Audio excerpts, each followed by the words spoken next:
All right, so what's up, guys? I'm here in the trunk of my 2018 Dodge Charger Scatpack.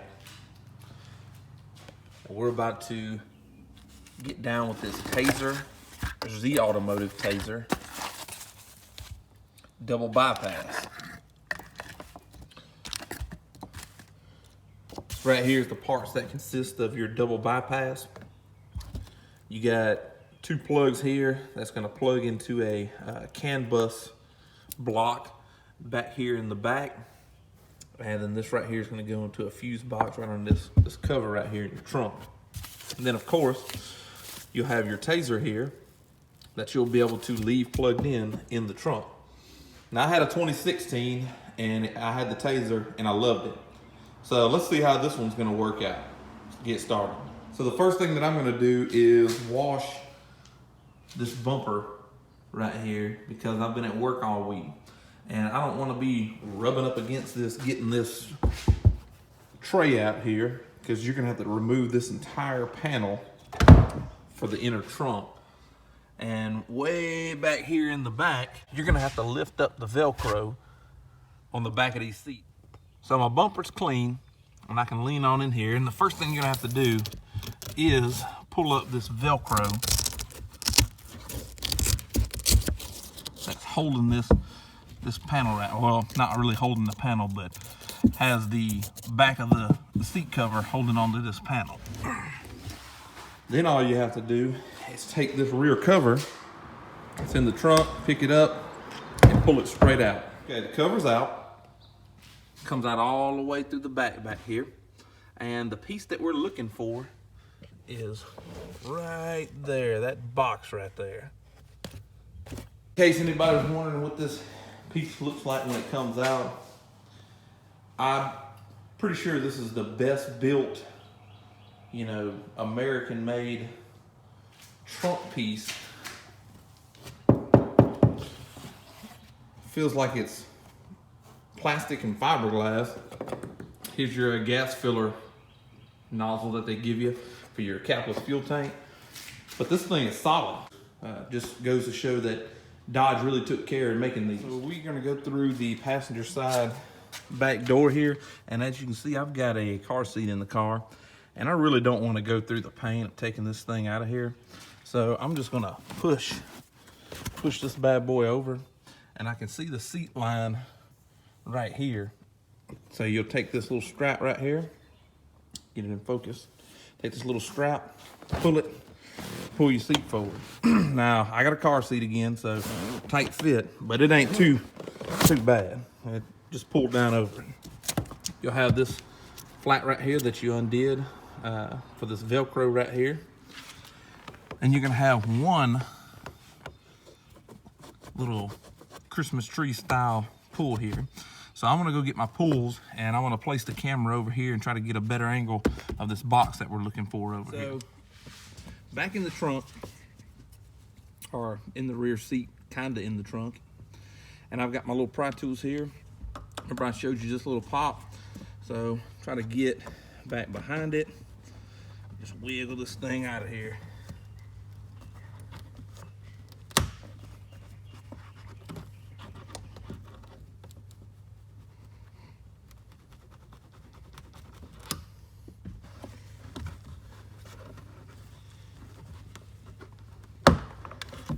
Woo!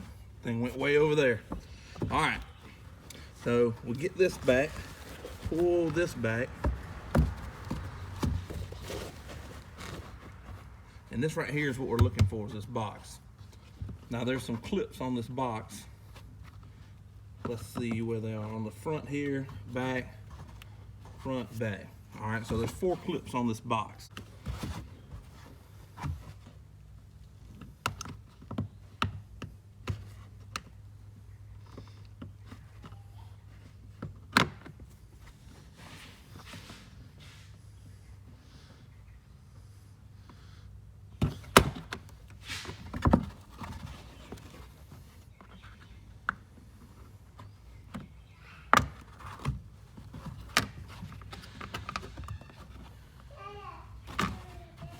just using this pry tool, pry these back.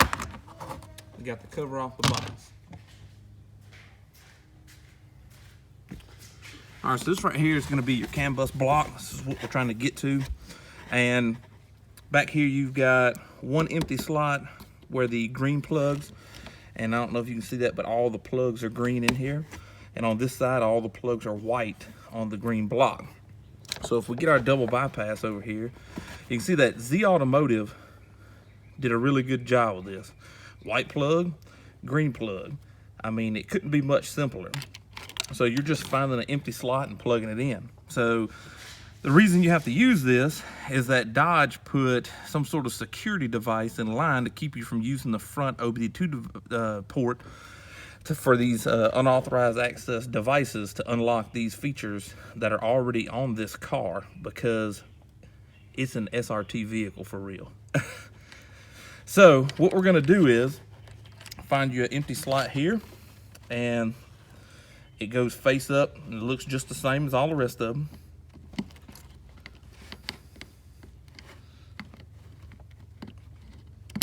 Plug it in, make sure it's plugged in good. To this one over here. Just gonna go in the next slot here. Plug that one in. Run my wires through where all the factory wires are run at.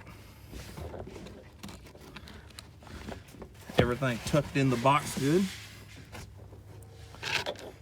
Then this cover. I don't know if you can see these, the way these clips work on this box here. There are 4 of them. We're just gonna go ahead and place this cover back on the box here.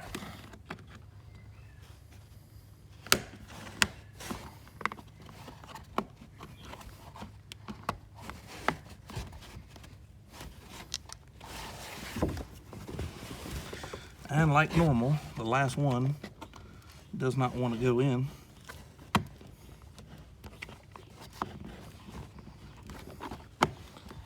Huh. Guess I wasn't holding my mouth right. All right, so now all those are back in. Put this factory cover back down here. Put this back down.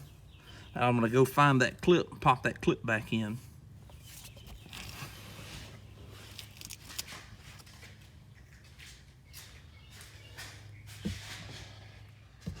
All right, so I'm not gonna be able to just leave these wires just hanging out here. I just can't do it. So what I'm gonna do is get some little tie wraps here. Put a couple little tie wraps on this just to kind of make it look a little bit more neat.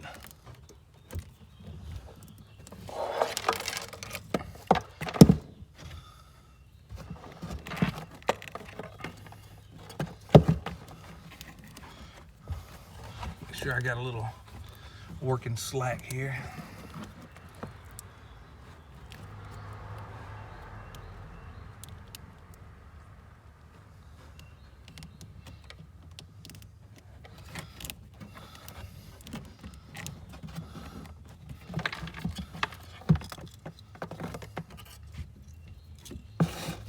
All right, and let's see. This under these wires.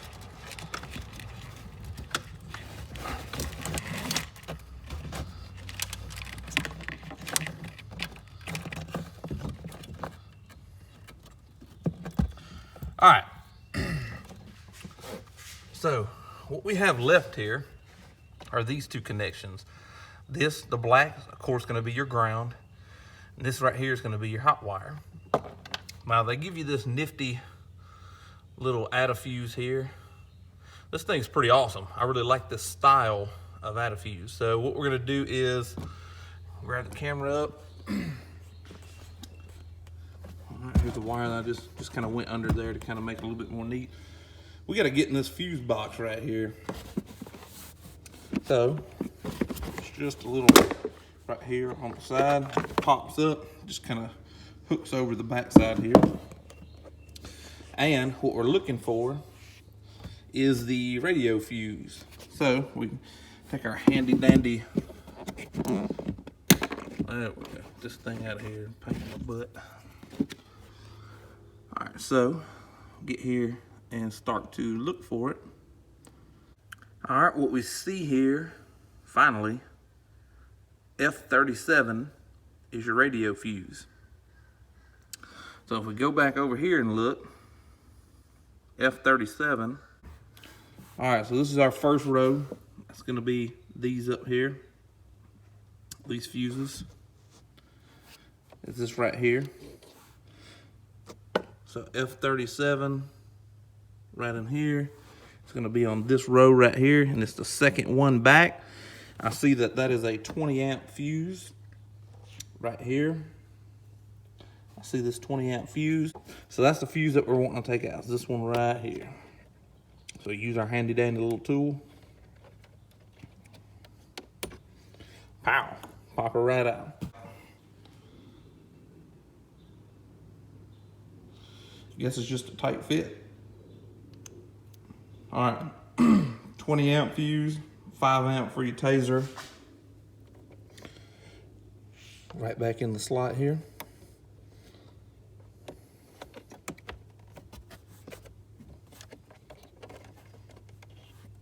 Now I'm gonna run this wire out through here, plug this thing in.